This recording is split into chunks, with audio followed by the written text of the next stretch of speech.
Alright, hi, and today in pre-calculus we'll be talking about limits, or the beginnings of calculus.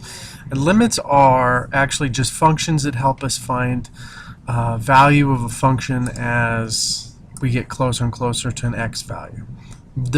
And by find the value, I mean finding the y value. So let's say that we had something that looks like this. Okay, and let's say it looked like that. Our actual function looked kind of cubic.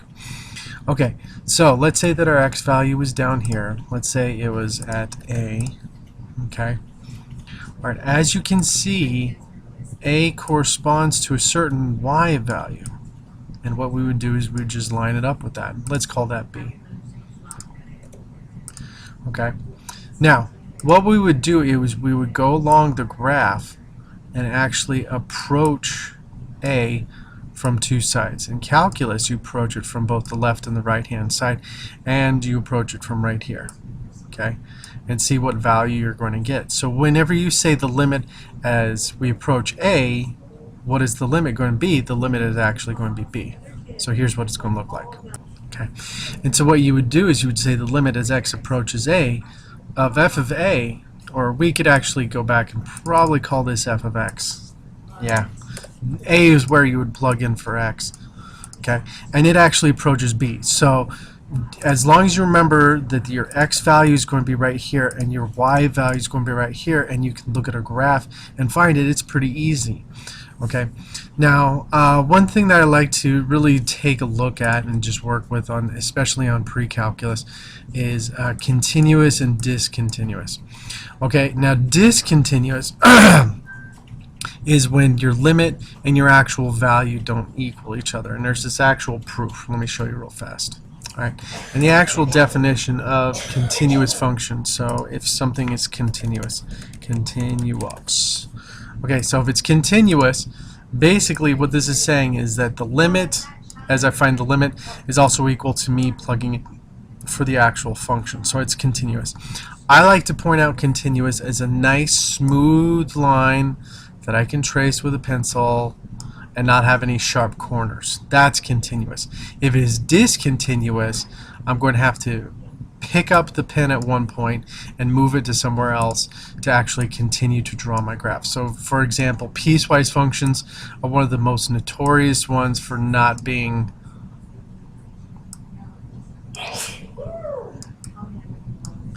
of that nature. Okay, so for example, we got a parabola right here, and let's say that this was at, let's say 1. Okay, so this was at 1. Okay, so as the limit as x approaches 1, okay, it's actually going to be equal to this value up here, but let's say I plug it in, I'm going to get some value down here.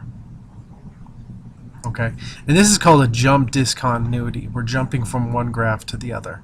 Okay, it's not a smooth graph. So if I were to trace this, I would trace to here, stop, pick up my pencil, trace to here, and then trace up here.